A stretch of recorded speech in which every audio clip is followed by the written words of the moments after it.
Bismillahirrahmanirrahim. Assalamualaikum warahmatullahi wabarakatuh.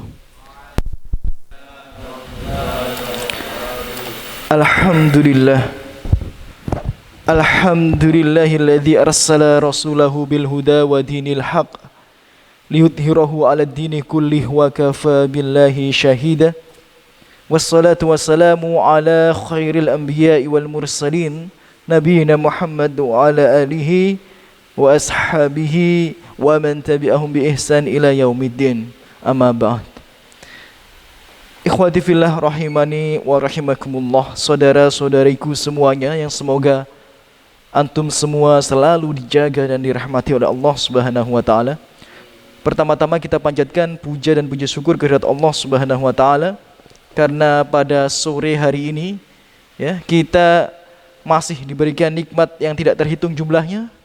Masih diberikan nikmat Islam, iman, kesehatan yang merupakan itulah nikmat terbesar yang Allah berikan kepada kita semuanya, sehingga kita juga bisa mampu hadir di majelis yang mulia ini.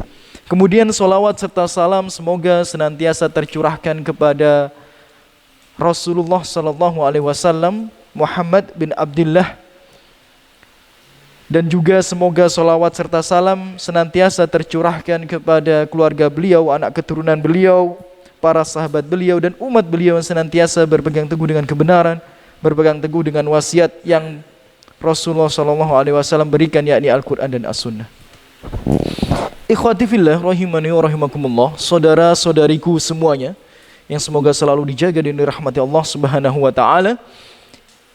Masih melanjutkan kitab yang kita kaji pada sore hari ini, yakni adalah Qaul Mufid ya, Al-Qaul Al-Mufid, syarah Kitabut Tauhid. Dan kita masuk pada bab yang baru ya, kita masuk pada bab yang baru, yakni adalah bab minasyirk lubsul halaqah wal khayt wa nahwihima li raf'il bala'i au daf'ihi. Ya, ini bab yang baru. Apa artinya? Yakni bab termasuk daripada syirik ya, minasyirik ya, termasuk daripada syirik memakai halaqah ya. Apa halaqah ya? Kasih tanda kurung. Halaqah itu bisa jadi kalung, bisa jadi gelang, bisa jadi cincin ya, itu halaqah yang melingkar gitu ya. Wal khayt ya, dan juga gelang tapi dari benang ya. Wa nahwihima, dan selain daripada itu, yang semisal daripada itu, liraf'il bala'i au daf'ihi, untuk menghilangkan, mengangkat bala, musibah, au daf'ihi, atau mencegah ya daripada datangnya musibah atau bala itu. Nah, jadi adik-adik sekalian ya, saudara-saudariku yang semoga selalu dijaga oleh Allah Subhanahu wa taala, termasuk daripada syirik itu, kata mu'alif rahimahullah ya, itu memakai halaqah. Jadi halaqah ini dalam bahasa Arab itu artinya itu sesuatu yang melingkar, yang terbuat dari emas, dari perak ya, dari tembaga atau dari besi ya. Itu halaqah yang dipakai oleh manusia atau hewan ya. Ya, jadi misal kita kalung, gelang, cincin dan lain sebagainya, itu halaqah. Wal khayt, atau gelang yang terbuat dari benang gitu ya. Dan itu termasuk syirik apabila ia meyakini, ia mempercayai dalam mindsetnya hal itu dapat menghilangkan bala, dapat menghilangkan penyakit, dapat menghilangkan musibah, au daf'ihi, atau mencegah datangnya musibah tersebut. Nah, ini akan lebih jelas kalau kita berikan contoh ya. Akan sangat lebih jelas kalau kita berikan contoh. Misal, tidak tahu ya, adik-adik ini kan zamannya ini berbeda ya dengan Ustadz ya. Ya, zamannya berbeda dengan saya. Dulu saya masih ingat ya, ketika kita kecil ya, itu anak-anak itu biasa dipakaikan gelang atau kalung yang terbuat dari bambu kuning. Ya, terbuat dari bambu kuning. Nah, tujuannya apa? Tujuannya supaya tidak kena wabah katanya, atau tidak diganggu setan, tidak diganggu jin Nah, itu saya dulu masih menangi istilahnya kita ya. Yang masih mendapati hal itu ya. Teman-teman saya dulu pakai gelang dari bambu kuning, ya, kalung dari bambu kuning, ya, dan lain sebagainya. Atau misal-misal yang lain, ya, misal anak kecil, ya, dipakaikan gelang, ya, yang dari mbah dukun misal dan lain sebagainya, dari orang pintar, dari ustadznya. Nah, apabila mereka meyakini gelang itu, kalung itu, cincin itu bisa mengangkat musibah, bisa mengangkat penyakit, bisa mengangkat bala, atau mencegah datangnya bala, mencegah datangnya musibah, maka itu adalah termasuk daripada kesirikan. Ya, jadi hati-hati ya, hati-hati ya. Kalau kita diberikan siapapun ya, dia baik dia ustadz misal, atau kiai misal, atau orang pintar dan lain sebagainya, kalau diberikan dengan niat bahwa itu bisa mencegah penyakit, mencegah musibah, mencegah corona misal, ya, itu bisa termasuk daripada kesyirikan. Kalau nggak ilmiah tentunya. Kalau ilmiah ya boleh ya.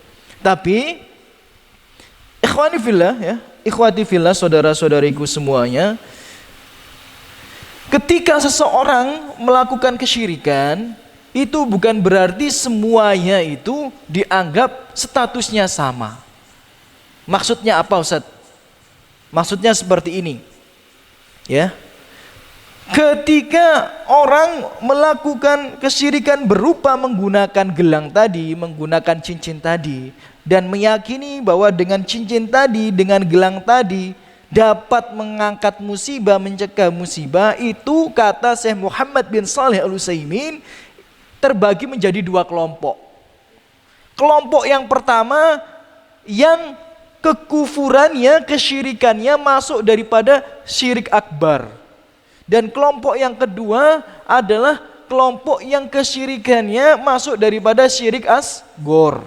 Nah, apa itu syirik akbar? Apa itu syirik asgor? Ya, sebelum nanti kita jelaskan perbedaan dua kelompok tadi. Dulu pernah Ustadz sampaikan ya, nggak tahu ini ingat apa enggak ya, perbedaan antara syirik akbar dan syirik asgor, syirik besar dan syirik kecil. 3 hal mendasar yang sering asatidah sampaikan, yang sering disampaikan oleh para ulama kita, yang membedakan antara syirik akbar dan syirik kecil, itu adalah syirik akbar yang pertama. Syirik akbar itu mengekalkan pelakunya di neraka. Ya. Jadi kalau pelaku syirik akbar ini meninggal dalam keadaan syirik atau meninggal belum tobat daripada kesyirikan, maka dia akan selama-lamanya di neraka. Sedangkan syirik asgor, syirik kecil tidak. Ya, kalau dia tidak diampuni, mungkin dia akan dimasukkan ke dalam neraka, tapi tidak selama-lamanya. Ya. Dan beda yang kedua, syirik akbar itu mengeluarkan pelakunya daripada agama Islam. Ya. Jadi kalau orang melakukan syirik akbar, dia keluar daripada agama. Tapi orang yang melakukan syirik kecil tidak mengeluarkan dia daripada agama Islam. Ya, cuma dihukumi sebagai pelaku kemaksiatan. Kemudian beda yang ketiga adalah syirik akbar itu ya menghapus semua amal yang telah lalu. Ya, amal yang telah lalu ini terhapuskan ketika seorang itu jatuh daripada syirik akbar. Tapi ketika seorang jatuh daripada syirik asgor, yang syirik kecil, ya, itu tidak menghapus dosa-dosanya yang telah lalu. Itu yang membedakan antara syirik akbar dan syirik asgor. Nah, Syekh Muhammad bin Shalih Al-Utsaimin ini menjelaskan, ya, ada orang-orang yang sama-sama mengenakan halaqah, sama-sama mengenakan kalung, sama-sama mengenakan gelang dengan tujuan menghindarkan dirinya dari bala, tapi yang satu kelompok termasuk syirik akbar, sedangkan kelompok yang lain termasuk syirik asgor. Kok bisa? Padahal perbuatannya sama, tapi dibagi menjadi 2 kelompok. Nah, ini kata Syekh Muhammad bin Shalih Al-Utsaimin, kita baca ini rahimahullah. wa lubsul halaqa wa nahwiha. Dan ketika seseorang ya mengenakan halaqah atau yang semisal daripada itu, in i'taqada labisuha annaha ma'thurah binafsiha dunallah. Apabila yang memakai itu meyakini bahwa gelang itu, halaqah itu atau kalung itu dapat memiliki kekuatan, dapat mendatangkan maslahat, dapat menolak mudarat selain dari Allah Subhanahu wa taala, dan itu kemampuan itu bukan dari Allah, kekuatan itu bukan dari Allah, ya, maka fahuwa musyrik syirkon fi tauhidur rububiyah, maka dia termasuk orang yang telah berbuat kesyirikan terhadap tauhid rububiyah. Li'annahu i'taqada anna ma'allahi khalikan ghairah, ya, karena dia meyakini bahwa ada selain dari Allah Subhanahu wa taala makhluk yang memiliki kemampuan sebagai khalik, memiliki kemampuan sebagai pencipta maslahat dan menghilangkan mudarat. Nah, jadi kelompok yang pertama itu yang dikategorikan sebagai pelaku syirik akbar adalah yang memakai halaqah dan dia dalam mindsetnya, dalam pemikirannya meyakini bahwa gelang itu atau kalung itulah yang mampu mendatangkan maslahat dan menghilangkan mudarat. Itu termasuk pelaku syirik akbar. Kemudian kelompok yang kedua, wa in i'taqada annaha sabab. Kalau dia ya meyakini, memiliki pemikiran, memiliki mindset bahwa gelang itu cuma sebab saja. Yang mendatangkan maslahat itu Allah. Yang menghilangkan mudarat itu Allah. Tapi gelang itu cuma perantara, ya, cuma sebab saja, ya. Walakinnahu laisa mu'athiran binafsi, tapi gelang itu tidak mampu memberikan kekuatan kecuali Allah yang memberikannya kekuatan. Ya, jadi kalau kelompok pertama tadi kan beda. Kelompok yang pertama tadi itu berpikir bahwa gelang itu yang bisa memberikan kekuatan. Tapi kelompok yang kedua memikirkan itu, pemikirannya gelang itu tak mampu memberikan kekuatan, tapi yang memberikan kekuatan itu Allah, ya, melalui perantara gelang itu. Fahuwa musyrik syirkan asgor. Fahuwa musyrik syirkan asgor. Maka yang sedemikian mereka itu termasuk pelaku syirik kecil. Li'annahu lamma i'taqada anna ma laisa bisababin sababan. Karena dia meyakini bahwa sesuatu yang sebenarnya itu tidak memiliki sebab, ya, tidak bisa menjadi perantara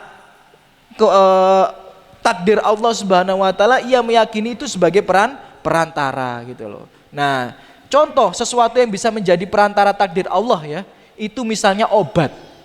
Nah, antum misal sakit flu, ya, batuk pilek, minum obat Misagrip misal atau Panadol, ya, Panadol flu dan batuk, Misagrip flu dan batuk. Itu yang menyembuhkan penyakit kita ini Panadol, Misagrip apa Allah?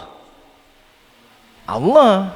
Nah, tapi Panadol, Misagrip ini sebab, ya, sebab, ya, perantara wasilah takdir Allah Subhanahu wa taala. Nah, ini kalau kita meyakini sedemikian enggak masalah karena ilmiah, ya, karena itu obat ilmiah. Tapi kalau gelang kan enggak ilmiah sama sekali. Dari mana kita pakai gelang terus bisa sembuh penyakitnya? Dari mana kita pakai gelang terus terhindar dari corona dan lain sebagainya? Nah, ini enggak boleh. Nah, yang meyakini sedemikian termasuk pelaku syirik kecil. Faqad syarakallahu ta'ala fil hukmi li hadza syai' bi annahu sabab. Wallahu ta'ala lam yaj'alhu sababan. Sedangkan Allah itu enggak pernah ngasih tahu. Allah enggak pernah ngasih informasi bahwa gelang pring kuning, ya, misal, ya, batu laut selatan misal dan sebagainya itu bisa memberikan manfaat dan mudarat. Nah, ini kalau tidak ada kabar dari Allah Subhanahu wa taala itu tetap dihukumi sebagai pelaku kesyirikan, tapi pelaku syirik kecil. Nah, jadi macam-macam adik-adik, ya. Ketika seseorang melakukan sebuah kesyirikan, tidak bisa kita hukumi dia langsung selama-lamanya di neraka. Tidak bisa kita hukumi dia tidak memiliki kesempatan untuk masuk surga. Tidak bisa kita hukumi secara langsung bahwa dia itu keluar daripada keislaman. Kenapa? Karena keadaan seseorang itu bermacam-macam. Ya, keadaan seorang bermacam-macam. Kalau dia misal meyakini kesyirikan yang seperti tadi, bahwa gelang itu adalah yang bisa mendatangkan masalah dan mudarat, maka itu syirik akbar. Tapi kalau dia meyakini Allah yang menyebabkan gelang itu bisa memberikan maslahat dan mudarat, dia pelaku syirik kecil. Ya, jadi macam-macam. Ya, nggak semuanya langsung dihukumi sama. Contoh, pelaku kesyirikan, kalau dia itu melakukan sedang mengetahui, nah itu bisa mengeluarkan dia dari agama. Tapi kalau pelaku kesyirikan, pelaku bid'ah, karena kejahilan, karena tidak mampu informasi untuk sampai kepada mereka, ini sebagian besar ulama masih memberikan rukhsah, masih memberikan udzur. Ya, jadi nggak bisa dihukumi secara langsung. Contoh, misal saudara-saudara kita tinggal di pelosok pedalaman, yang mereka tahu cuma sholat, yang mereka tahu cuma puasa, yang mereka tahu cuma kalau punya harta melimpah haji. Ya nggak ada pengajian di sana, nggak ada ustadz di sana. Nah ini bagaimana hukumnya? Ya, yang seperti itu sebagian ulama memberikan udzur, ya tidak dikategorikan sebagai pelaku syirik akbar. Jadi macam-macam ya, kondisi seorang itu tergantung situasi dan kondisi mereka. Apakah ada ustadz yang seperti itu? Banyak. Dulu waktu saya muda itu dulu sering keliling di pelosok pedalaman, ya misal di Sulawesi, ya dan di Kalimantan dan di Ambon. Itu banyak saudara-saudara kita itu tinggal di pedalaman loh, ini ya. Jadi ada pedalaman ya, tapi harus masuk lagi. Ya, jadi pedalaman gitu ya. Nah itu di sana itu tidak ada ustadz, ya tidak ada ustadz, ya tidak ada orang yang bisa ngaji, ya yang mereka tahu cuma sholat semampu mereka yang mereka baca dari buku dan lain sebagainya. Ngaji pun ya ala kadarnya, salah-salah semua. Nah ini bagaimana ya? Semoga mereka termasuk orang-orang yang mendapatkan udzur dari Allah Subhanahu wa Ta'ala. Yang paling penting ya, kembali kepada bab yang kita bahas ya pada sore hari ini, barang siapa yang menggunakan halaqah, kalung, gelang, cincin dengan mindset, dengan pemikiran, dengan keyakinan hal itu bisa menghindarkan dia daripada musibah penyakit, maka dia pelaku kesyirikan. Walaupun nanti akan dibagi menjadi dua, bisa jadi termasuk pelaku syirik akbar, bisa jadi termasuk pelaku syirik asghar. Nah, paham saya sini, Dek? Paham ya? Nah, thayyib. Ya. Jadi yang sedemikian ini masih sangat banyak ya. Mungkin kerabat kita, tetangga kita, orang di sekitar kita itu masih banyak yang jatuh daripada dosa yang sedemikian. Itu masih banyak sekali ya. Misal kalau seperti yang saya sampaikan dulu waktu kecil itu banyak anak-anak pakai gelang dari pring kuning gitu. Terus ketika misalnya dulu saya di pondok itu kan ketika kalau ada santri baru masuk pondok, ya ada santri baru masuk pondok itu digeledah tasnya, ya digeledah tasnya. Nah jadi kalau ada barang-barang yang menyelisih syariat akan disita gitu. Ya, misal ada yang ketahuan bawa HP disita HP-nya, ya ada yang ketahuan bawa kitab atau buku bertulis bahasa Indonesia disita karena nggak boleh ada tulisan bahasa Indonesia di pondok saya dulu. Nah, tapi yang uniknya, yang anehnya, yang kita prihatin, ada sebagian itu bawa sabuk tapi ada tulisan Arabnya gitu. Katanya pemberian dari siapa gitu. Ada yang membawa tanah kuburan kakek neneknya ya dan lain sebagainya. Ada macam-macam seperti itu. Nah, itu termasuk pelaku kesyirikan. Walaupun nanti akan terbagi menjadi dua, apakah dia syirik akbar atau syirik asghar. Tapi perlu kita garis bawahi adik-adik ya, ikhwani fillah, ikhwati fillah, saudara-saudariku semuanya ya, yang semoga selalu dijaga Allah Subhanahu wa taala. Baik pelaku syirik akbar maupun pelaku syirik asghar itu kedua-duanya termasuk pelaku dosa besar.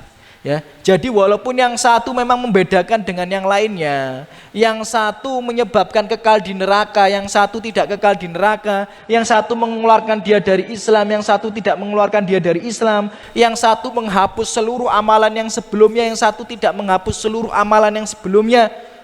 Walaupun berbeda, tapi kedua-duanya itu sama-sama pelaku dosa besar. Nah, jadi harus hati-hati dan jangan dianggap sepele. Ya, jangan dianggap sepele kesyirikannya sedemikian. Ya, misal ada ya, kalau misal hewan-hewan peliharaan itu yang lomba pacuan kuda, lomba pacuan sapi, itu kadang dikasih gelang khusus itu hewannya itu supaya larinya kenceng. Nah, ini nggak boleh, sama saja ya.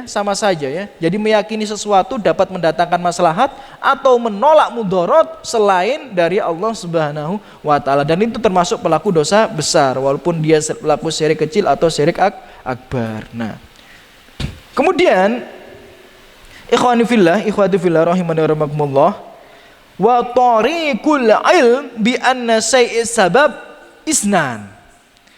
Ya, jadi Syekh Muhammad bin Shalih Al-Utsaimin ya rahimahullah mengatakan, kita tadi itu kan nggak boleh meyakini bahwa sesuatu itu bisa mendatangkan maslahat atau menolak mudarat. Ya, sebenarnya kita nggak boleh meyakini sedemikian kecuali itu dari Allah Subhanahu wa taala. Tapi kita boleh meyakini hal itu adalah sebab. Ya, sebab. Ya, sebab itu apa ya? Sebab takdir Allah Subhanahu wa taala. Jadi Allah mendatangkan maslahat, menolak mudarat melalui hal itu. Boleh kita meyakini, ya. Tapi syaratnya, kata Syekh Muhammad bin Shalih Al-Utsaimin, kita meyakini hal tersebut itu syaratnya harus ada salah satu daripada dua hal ini, ya. Salah satu daripada dua hal ini. Yang pertama, imma an tariqis syarr. Sesuatu itu bisa menjadi sebab, ya, dari Allah Subhanahu wa taala apabila hal itu disampaikan di dalam syariat. Ya, disampaikan di dalam syariat. Wa dzalika kal asl. Dan contoh hal yang seperti itu adalah asal, madu. Fihi syifa'ul linnas, ya, kata Allah Subhanahu wa taala di surat An-Nahl ayat 69, bahwa madu itu terdapat kesembuhan bagi manusia yang mengkonsumsinya. Nah, jadi kalau sesuatu itu sudah disampaikan oleh Allah Subhanahu wa taala melalui Al-Qur'an atau melalui hadis-hadis Rasulullah sallallahu alaihi wasallam, lewat lisan Rasulullah sallallahu alaihi wasallam, maka itu boleh menjadi sebab, ya. Jadi kita sakit, ya, kita sakit berobat pakai madu, ya, dengan mindset, dengan keyakinan bahwa madu itu bisa memberikan kesembuhan, itu boleh. Kenapa? Karena sudah dikabarkan oleh Allah Subhanahu wa taala. Ya. Contoh yang lainnya adalah wa qiraatul Qur'an. Ya, dan bacaan Al-Qur'an. Jadi kita boleh, misal kita dalam keadaan sulit, misal kita dalam keadaan sakit, ya, kemudian kita mau menyembuhkan diri kita dengan bacaan Al-Qur'an, itu boleh. Nah, ini bukan syirik. Kita meyakini bahwa bacaan Al-Qur'an ini dapat mendatangkan maslahat dan menolak mudarat dengan izin Allah Subhanahu wa taala, itu boleh. Nah, yang ini nggak masalah. Ya, jadi antum sakit, terus antum gosok-gosok di tempat sakit antum dengan bacaan Al-Qur'an, boleh. Atau dengan bacaan hadis-hadis Rasulullah, as'alullahal azim, rabbal arsyil adim, ayyasfiani misal, ya. Ya, itu boleh. Ya, dengan bacaan-bacaan yang lainnya itu boleh, ya. Ya, selama ya tadi digarisbawahi terdapat di dalam Al-Qur'an dan hadis-hadis Rasulullah SAW. Misal habatus sauda, kita sakit minum habatus sauda, boleh, ya. Misal lagi, ya, yang lagi populer sekarang yang kutsul hindi itu, ya, antum sakit pernapasan konsumsi kutsul hindi, ya boleh meyakini bahwa kutsul hindi itu dapat mendatangkan maslahat, Dapat menghilangkan mudarat, boleh nggak? Boleh. Kenapa? Karena sudah disampaikan oleh Allah atau disampaikan oleh Rasulullah SAW. Nah itu boleh. Itu yang pertama. Jadi sesuatu itu bisa menjadi sebab maslahat atau sebab untuk menghilangkan mudarat apabila ada di Al-Quran dan hadis, itu boleh. Syarat yang kedua, sesuatu boleh dijadikan sebab adalah wa imma antorikil qadar. Kama idza jarabna hada syai' fawajadnahu nafi'an. Ya, sesuatu itu boleh menjadi sebab apabila melalui eksperimen, ya, eksperimen, percobaan, ya. Apabila diketahui sesuatu itu secara ilmiah memang memiliki manfaat atau dapat menghilangkan mudarat, maka itu boleh digunakan. Jadi yang pertama tadi itu harus dari Al-Quran atau As-Sunnah. Kalau tidak ada di Al-Quran dan As-Sunnah, syaratnya yang lain boleh kita yakini dapat mendatangkan maslahat, menghilangkan mudarat apabila sudah melalui eksperimen. Ya, apa melalui eksperimen itu? Misal jahe, ya, jahe itu bisa menyembuhkan flu, misal. Ini misal ya, flu. Nah, setelah diteliti ternyata memang ada kandungan di jahe yang bisa menyembuhkan flu. Nah boleh ya kita gunakan jahe, konsumsi jahe dengan keyakinan bisa sembuh, ya, lewat jahe itu dengan takdir Allah, boleh, ya kan. Apalagi misal obat-obat yang kita pakai, ya, sudah diteliti bahwa misal Panadol, Mixagrip itu bisa menghilangkan sakit kepala, atau Paxanadol dan Mixagrip itu bisa mengobati kita dari flu dan batuk misal. Udah diteliti secara ilmiah.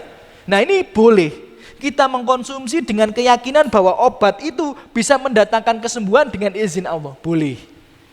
Yang tidak boleh, di dalam Al-Quran nggak disebutkan, di hadis tidak disebutkan, dan tidak ada teoritis secara ilmiah, nggak ada. Tidak ada eksperimen, tidak ada tajrubat. Nah ini nggak boleh. Ya contoh tadi apa? Ya gelang itu tadi. Ya. Orang memakai gelang bisa sembuh dari penyakit. Dicari dalilnya di Al-Quran nggak ada. Dicari dalilnya di hadis nggak ada. Terus ditanyakan ke dokter. Dok, bisa nggak dok? Saya pakai pring kuning terus aku sembuh dari corona. Ya nggak akan dibenarkan sama dokternya. Nah ini nggak boleh gitu ya. Jadi kalau yang pertama tadi ada di Al-Quran sama hadis boleh.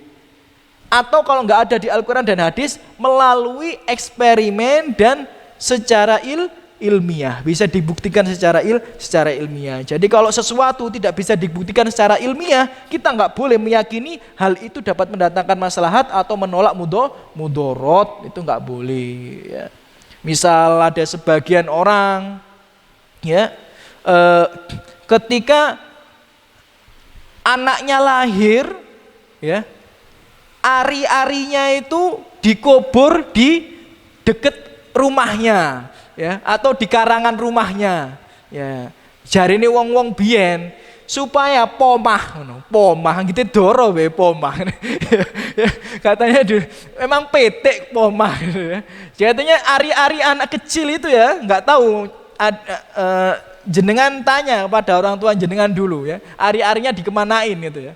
Kalau dulu tuh dikubur di perkarangan rumah dengan mindset, dengan keyakinan apabila ari-ari dikubur di depan rumah itu nanti anaknya pomah gak ucul-ucul gitu, kayak petik nah misal gitu. Nah itu nggak boleh. Kenapa? Karena di dalam Al-Quran nggak pernah disebutkan, di dalam hadis nggak ditemui. Secara ilmiah nggak terbukti apa hubungannya ari-ari dikubur nang ngarepe omah terus pomah, nggak ada hubungannya. Ya, buktinya ya banyak orang yang ari-arinya dikubur di perkarangan rumah tapi yo gak tinggal di Mojokerto gitu ya. Ya coba antum perhatikan, Mas Andi mungkin teman-temannya banyak yang tinggal di Jakarta, ya banyak yang tinggal di luar Jawa. Padahal ari-arinya dulu waktu kecil dikubur di mana? Di perkarangan rumahnya gitu ya. Ya. Nah ini nggak ilmiah, nggak ada di Al-Quran, nggak ada di hadis dan nggak ilmiah, nggak boleh diyakini. Paham ya sini? Nah, ya, jadi katanya ari-arinya nanti dikubur harus dikasih garam biar anaknya sehat, ya harus dikasih lampu, ya biar nggak diganggu jin dan lain sebagainya. Itu tidak ilmiah gitu. Jadi agama Islam itu ya secara logika itu diterima gitu ya. Secara agama Islam itu harusnya itu tidak bertentangan dengan logika secara garis besar ya, secara umum ya, itu tidak bertentangan dengan kebenaran atau dengan eksperimen manusia, dan itu sudah dibuktikan ya, sudah dibuktikan ya. Bahkan ketika Allah Subhanahu wa taala ya mengatakan bahwa madu itu punya manfaat yang mungkin zaman dulu belum bisa dibuktikan, ternyata ketika berjalannya waktu benar madu itu punya manfaat yang sangat banyak dan lain sebagainya. Nah, ini yang harus kita ketahui ya. Kemudian ya mu'allif rahimahullah ya, penulis ya, semoga Allah merahmati beliau, menyebutkan sebuah ayat di dalam Al-Qur'anil Karim. Wa qaulullah ta'ala, dan firman Allah Subhanahu wa taala yang menjelaskan hal ini. Qul afara'aitum ma tad'una min dunillah in aradani Allahu bidurrin hal hunna kashifatu durrih. Ya. Jadi Allah Subhanahu wa taala berfirman di surat Az-Zumar ayat 38. Saya ulang sekali lagi ya, di surat Az-Zumar ayat 38. Qul, katakanlah, afara'aitum ma tad'una min dunillah. Coba antum perhatikan apa yang mereka minta selain daripada Allah Subhanahu wa taala. Coba antum perhatikan mereka-mereka yang meminta kepada selain Allah Subhanahu wa taala. In aradaniallahu bidurin, apabila Allah menghendaki kemudorotan itu datang, musibah itu datang, hal hunna kashifatu durrih, apakah mereka bisa menghilangkan mudorot tersebut? Apakah mereka bisa menghilangkan musibah tersebut? Ya, nggak bisa. Nggak bisa. Mau kita pakai gelang 10 ya, di tangan 2, di kaki 2, di leher 3 ya, di telinga kanan kiri. Kalau Allah sudah menghendaki kita sakit ya kita akan sakit. Ya. Jadi nggak bisa hal itu mendatangkan maslahat atau mudorot selain dari Allah Subhanahu wa taala. Maka daripada itu sering ya kita baca ya di setiap selesai sholat, Allahumma la mani'a apa? Allahumma la mani'a lima a'toita. Ini jangan-jangan nggak hafal. Wala mu'tiya lima mana'ta gitu ya. Jadi nggak ada yang bisa menghalangi kalau Allah itu memberi, dan tidak ada yang bisa memberi kalau Allah itu menghalangi. Itu harusnya mindset seorang muslim itu harus seperti itu. Ya, prinsip akidah seorang muslim itu harus seperti itu. Ya. Ya, jadi walaupun ada dukun ya melakukan festival misal gitu ya, ya secara berjamaah nyantet orang, kalau Allah nggak menghendaki itu terjadi, nggak akan terjadi. Nggak usah terlalu dipikir nemen-nemen gitu ya. Ya. Jadi walaupun ada tetangga kita nggak suka dengan kita misal, ya, terus datang ke dukun, kalau Allah tidak menghendaki santet itu datang, ya nggak akan terjadi gitu. Ya. Walaupun jenengan misalnya jatuh cinta dengan seorang wanita gitu ya, terus nyari dukun yang paling mandi sak Jombang ya, supaya dia jatuh cinta kepada kita. Kalau Allah nggak menghendaki nggak akan terjadi gitu ya. Ya, mending jenengan kerja golek duit sing akeh ya, terus ya ngelamar anak gadis orang kayak gitu ya, daripada bayar dukun gitu ya. Daripada bayar dukun mending kerja gitu ya. Kerja golek pekerjaan sing jelas ya, kemudian ngelamar gitu ya. Taib ya. Jadi nggak ada yang bisa mendatangkan maslahat atau mudorot selain Allah. Maka daripada itu, inilah agamanya Nabi Ibrahim alaihissalam. Inilah mindset berpikirnya Nabi Ibrahim alaihissalam. Ketika bapaknya, ketika kaumnya bikin patung, terus mereka meyakini bahwa patung itu tuh dapat mendatangkan maslahat. Patung itu tuh bisa memberikan perlindungan daripada musibah dan mudorot. Saking jengkelnya Nabi Ibrahim, akhirnya dihancurkan patung itu. Ya, dipukulin sama palu, hancur semua. Ya, kemudian palunya ditaruh di patungnya yang paling gede gitu. Nah, terus ketika orang-orang datang nanya, Ibrahim, Kamu yang hancurin patung-patung itu. Ya, terus dia bilang, bukan aku, lihat itu, aku gak megang palunya. Palunya itu di patung itu, berarti dia yang melakukan itu. Kemudian orang-orang itu, apakah kamu gila? Bagaimana patung itu bisa menghancurkan patung yang lain? Nah inilah. Padahal dalam mindset mereka, ya, di dalam hati yang paling dalam, mereka juga yakin bahwa patung itu gak mungkin bisa mendatangkan mudarat. Gitu loh. Ya. Jadi sangat bodoh. Sangat jahil, ya, sangat jahil, sangat bodoh ketika seseorang itu meyakini sesuatu bisa mendatangkan masalah dan mudarat padahal nggak ada bukti daripada hal itu. Nah, pernah ya, saya didatangi dengan sebagian orang. Saya bilang sebagian kenapa? Karena nggak sekali, beberapa kali. Dia tanya, Ustadz, saya ini jualan gelang, Ustadz. Saya ini jualan gelang. Gelang ini tuh mengandung istilahnya itu gelombang apa atau dan apa sebagainya gitu. Nah, nanti kalau kita pakai gelang ini, nah tubuh kita itu akan lebih sehat, ya. Tubuh kita lebih sehat, ya, menghindarkan kita dari penyakit. Kalau gelang ini nanti kita masukkan ke dalam air, ya nanti air itu akan berubah. Ya, apanya nggak tahu berubah jadi apa, Allahu alam ya. Nah, berubah nanti air itu kalau kita minum itu bisa memberikan energi positif, ion positif dan sebagainya. Gimana hukumnya gitu? Kalau yang sedemikian, ya tergantung. Yang sedemikian kan pasti nggak ada di Al-Quran, pasti nggak ada di hadis Rasulullah SAW. Pilihannya tinggal satu lagi. Apakah itu terbukti secara ilmiah? Nah, apabila itu terbukti secara ilmiah boleh. Tapi kalau itu pembodohan, akal-akalan ya nggak boleh, ya akal-akalan ya nggak boleh. Megang gelang terus dijongkrok no wong akeh lu gak lugur. Nek gak megang gelang nanti dijongkrok no lugur. Nah, kalau memang itu secara ilmiah terbukti, kan saya bukan ilmuwan, saya nggak bisa membuktikan secara ilmiah. Ya, saya cuma hanya menyampaikan secara dalil, ya secara syariat. Apabila itu secara ilmiah terbukti maka boleh, ya boleh. Ya. Tapi kalau tidak terbukti secara ilmiah ya tidak boleh, ya tidak boleh, itu haram. Belum lagi nanti masuk kepada penipuan yang harganya 300.000 dijual 2 juta. Nah ini nggak boleh. Nah itu contoh saja. Ya. Kemudian ada hadis sekalian dirahmati Allah Subhanahu Wa Taala. Mu'alif ya rahimahullah menyampaikan sebuah hadis. An Imran bin Husain ya radhiyallahu an. Imran ibnu Husain radhiyallahu anhu ya dari beliau anan Nabi sallallahu alaihi wasallam ra'a rajulan, menceritakan bahwa Nabi sallallahu alaihi wasallam itu pernah suatu hari melihat seorang laki-laki. Fi yadihi halaqah min sufrin. Di tangannya itu ada halaqah, ada gelang yang terbuat dari sufrin, tembaga. Faqal, kemudian berkata Nabi, mahadhihi, apa ini? Qal, dijawab sama laki-laki tersebut, minal wahina. Ini tuh membuatku itu nggak lemes gitu loh. Ya, jadi membuat dia itu lebih kuat gitu. Ya. Inziha, lepaskan itu. Marah Nabi SAW. Fa innaha la taziduka illa wahnan.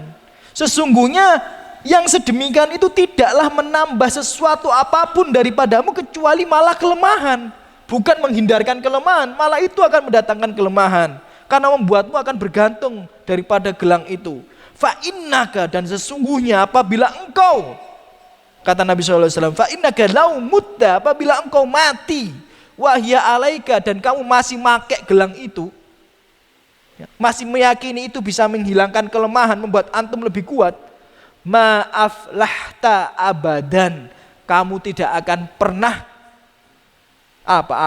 menang sama sekali gitu ya. Hadis riwayat Ahmad. Tidak akan menang itu maksudnya apa? Ya antum bakal sengsara, bakal merugi ya, dunia akhirat ya. Ini kalau Nabi seperti ini maksudnya itu kamu akan merugi di akhirat, kamu nggak akan menang di akhirat. Ini termasuk kemaksiatan. Nah, dari hadis ini ya, ikhwati fillah rahimani rahimakumullah ya, ada beberapa hikmah yang bisa kita ambil ya. Dari hadis ini ada beberapa hikmah yang bisa kita ambil. Yang pertama, Fa fi hadzal hadis, kata mu'alif rahimahullah ya. Di dalam hadis ini dalilun ala iddah fawaid. Ada banyak dalil yang menjelaskan banyak faidah. Yang pertama, faidah yang pertama, hikmah yang pertama, annahu yan bagi liman aroda ingkarul munkar ayyas ala awalan anil hal. Jadi ya, ketika seseorang ingin ya istilahnya menghilangkan kemungkaran ya. Ketika seseorang ingin menghilangkan kemungkaran, ingin berdakwah, ingin mengingatkan seseorang terhadap kemaksiatan, ayyas ala awalan anil hal. Hendaknya ia bertanya terlebih dahulu. Seperti yang Nabi Sallallahu Alaihi Wasallam lakukan. Ketika ada orang di gelangnya, di tangannya ada gelang, beliau tanya, apa itu gitu. Ya. Bukan berarti Rasulullah nggak tahu itu gelang ya. Rasulullah tahu itu gelang, tapi untuk apa kamu pakai gelang itu? Jadi tanya terlebih dahulu. Karena orang kan maksudnya macam-macam. Jangan orang pakai gelang dari bambu ya, terus kita bilang wah antum melakukan kesyirikan, wah antum musyrik ya, belum tentu. Siapa tahu dia pakai gelang buat hiasan. Ya, siapa tahu ternyata gelangnya itu adalah jam tangan. Ya, jangan orang pakai jam tangan musyrik ya. Nah, ini harus ditanya terlebih dahulu karena keadaan seorang itu beda-beda. Ya, keadaan seorang orang beda-beda dan tujuan dan maksud ya itu kadang-kadang juga beda.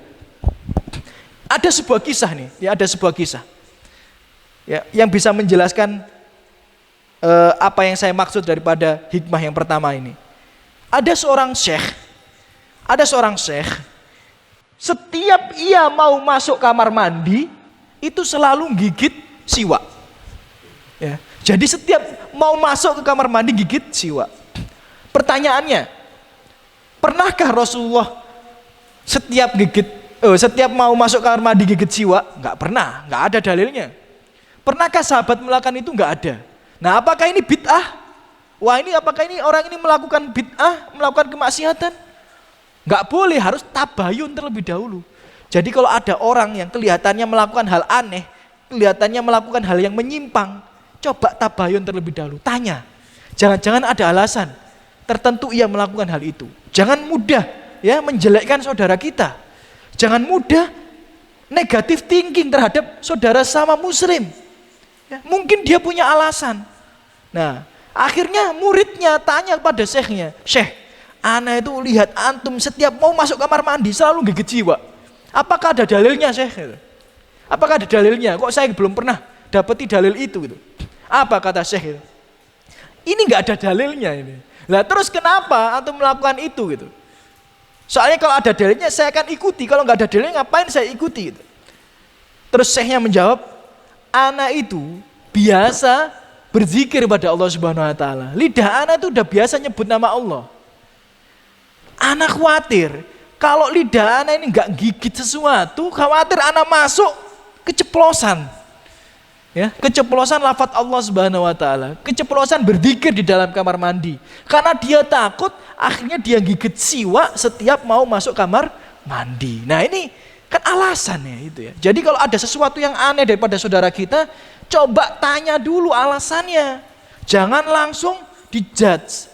Jangan langsung dituduh, jangan langsung negatif thinking, tabayun terlebih dahulu. Sebagaimana yang dilakukan oleh para salaf. Para salaf itu seperti itu, ya. Pernah Syekhul Islam Ibnu Taimiyah melewati orang yang suka mabuk.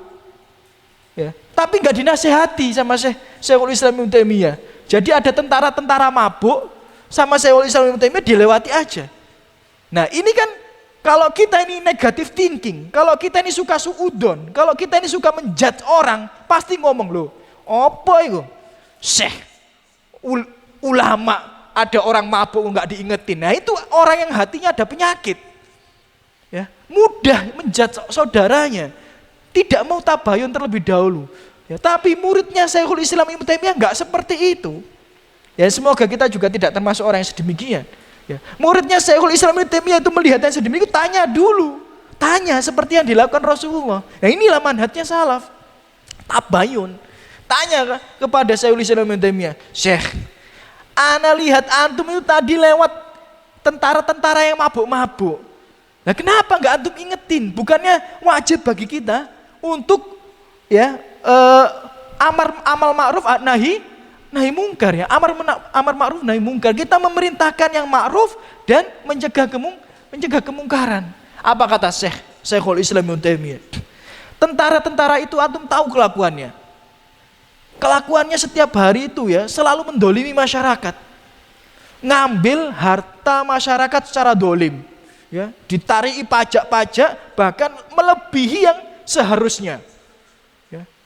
Bahkan kaum muslimin saudara-saudara kita yang mencoba membangkang disiksa dan tidak segan-segan dibunuh. Nah ini waktu zamannya Syekhul Islam Taimiyah seperti itu. Karena waktu itu kaum muslimin dipimpin oleh orang-orang yang zalim. Jadi kalau dipaksa bayar pajak nggak mau bayar, bisa disiksa bahkan dibunuh. Nah Syekhul Islam bilang, mending mana ya? Mereka mabuk, saudara-saudara kita selamat, hartanya nggak diambil, mereka nggak disiksa, atau mereka nggak mabuk, tapi ternyata mereka nanti mengambil harta saudara kita secara zalim, menyiksa, bahkan membunuh saudara kita. Pilih yang mana? Ya, ini mudaratnya lebih kecil, makanya biarin aja mereka mabuk. Nah ini tabayun, ya. Tidak mudah menjudge orang lain. Sebagaimana dilakukan Rasulullah SAW. Ada maksiat, ditanya terlebih dahulu. Kenapa kok kamu melakukan sedemikian? Gitu ya. Nah itu hikmah yang pertama ya. Jadi kalau ada sesuatu, hendaknya kita jangan mudah menjudge, tabayun terlebih dahulu. Hikmah yang kedua, wujubu izalatil mungkar. Kalau memang kita tahu kalau sesuatu itu memang mungkar, maka wajib bagi kita untuk ya menghilangkannya. Sebagaimana dilakukan Rasulullah SAW terhadap laki-laki itu. Dilihat laki-laki itu ada gelang di tangannya, ditanya, ini apa ini? Dijawab, ini untuk mencegahku daripada kelemahan, kemalasan. Nah, kemudian Rasulullah mengatakan, inziha, lepaskan itu, buang itu.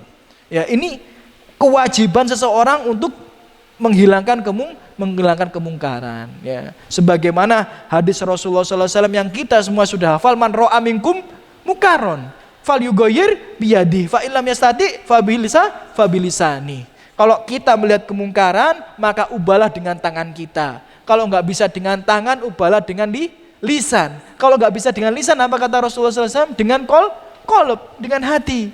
Itulah selemah-lemahnya iman. Jadi wajib.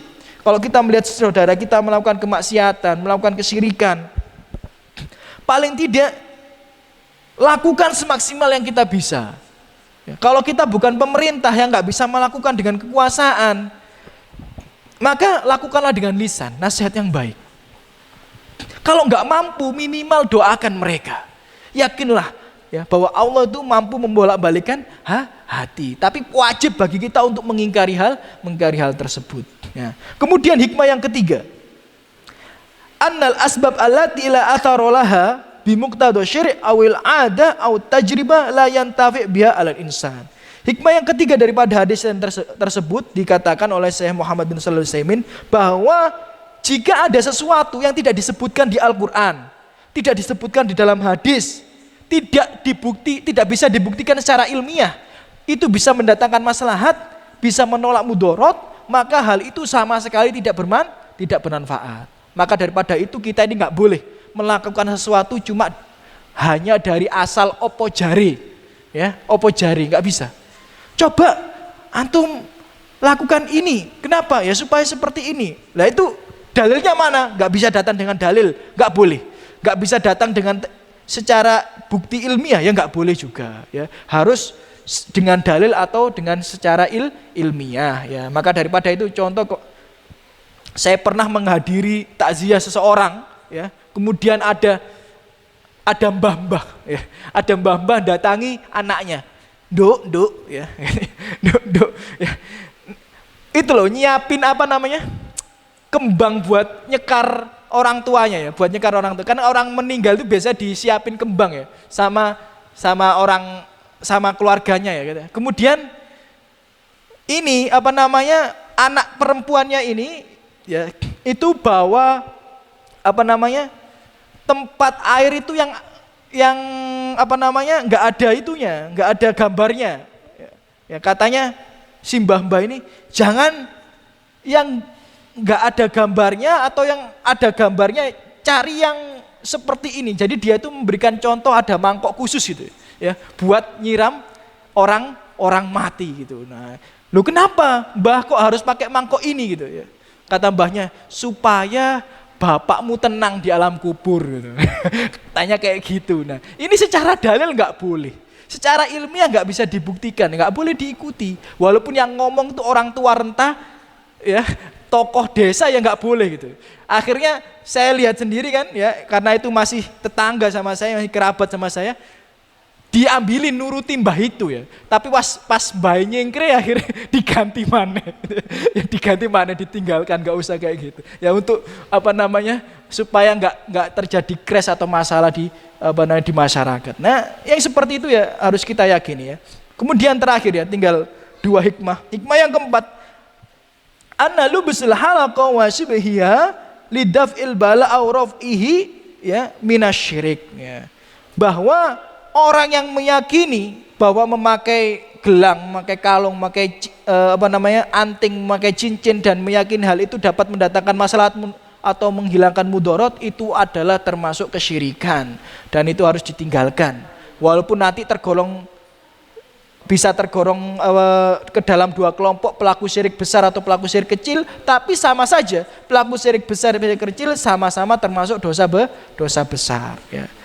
Harapnya itu kita tinggalkan. Kemudian yang terakhir, annal a'mal bil khawatim. Sesungguhnya perbuatan itu tergantung daripada akhirnya.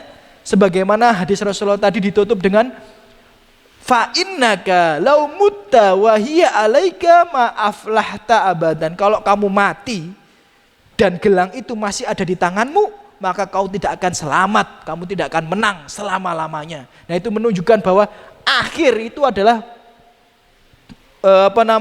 yang menjelaskan orang itu selamat atau tidak. Maksudnya apa? Orang ini tadi kan pakai gelang dengan istilahnya perbuatan syirik ya, dikategorikan perbuatan syirik. Tapi kalau dia tobat, dibuang gelang ini, terus meninggal sudah nggak pakai gelang lagi, maka dia selamat. Ya. Jadi pelaku dosa apapun, kalau dia mau bertobat, meninggal dalam keadaan baik, maka dia dikategorikan baik. Sebaliknya, ya pelaku kebaikan sebanyak apapun, kalau meninggal dalam keadaan maksiat, maka dia dikategorikan sebagai pelaku kemaksiatan. Maka sebagaimana yang sudah pernah kita baca atau sering disampaikan oleh para sayyidah kita di hadis yang ada di salah satu hadis Arba'in Nawawi, dijelaskan di situ ada seorang yang seumur hidupnya itu melakukan amalan ahli surga. Namun di akhir hidupnya dia jatuh kepada kemaksiatan dan meninggal daripada kemaksiatan, maka ia dimasukkan ke dalam neraka. Ya, lihat ini, seumur hidup melakukan kebaikan, ya, dan dia hampir masuk surga karenanya. Tapi di akhir hayatnya melakukan kemaksiatan, nggak tobat, mati daripada kemaksiatan itu, maka ia dimasukkan ke dalam neraka. Makanya jangan pernah merasa kita ini sudah aman daripada neraka, sudah aman daripada adab, tidak. Karena yang nilai kita di hadapan Allah Subhanahu wa taala itu tergantung daripada nilai akhir kita. Sebaliknya dalam hadis tersebut dikatakan ada seorang yang seumur hidupnya itu melakukan kemaksiatan. Kemudian di akhir hayatnya ia meninggal dalam keadaan sudah bertobat dan melakukan amal kebaikan, maka ia termasuk dicatat oleh Allah Subhanahu wa taala sebagai penghuni surga. Ya, maknanya sedemikian. Ya, jadi segala sesuatu tergantung daripada akhirnya. Maka kita selalu berdoa pada Allah Subhanahu wa taala semoga kita meninggal dalam keadaan husnul khotimah. Mungkin itu yang bisa kita sampaikan ya. Kami sampaikan pada sore hari ini. Akan kita lanjut pada pertemuan berikutnya. Ada pertanyaan dari adik-adik ya? Kalau tidak ada, kita akhiri kajian kita pada sore hari ini. Thayyib. Ya, kalau tidak ada pertanyaan dari adik-adik semuanya, ya saya ucapkan jazakumullah khairan katsiran. Semoga Allah Subhanahu wa taala membalas antum semua dengan sebaik-baiknya balasan, diangkat derajatnya, diampuni dosanya, dilapangkan rezekinya, diberikan jodoh yang soleh dan solehah, ya. Kemudian cita-citanya diwujudkan oleh Allah Subhanahu wa taala, dan semoga kita semua dikumpulkan lagi oleh Allah Subhanahu wa taala di surga Allah Subhanahu wa taala. Thayyib ya. Kurang lebihnya sedemikian. Kita tutup dengan doa kafaratul majelis. Subhanakallahumma bihamdika asyhadu an la ilaha illa anta astaghfiruka wa atubu ilaik. Assalamualaikum warahmatullahi wabarakatuh.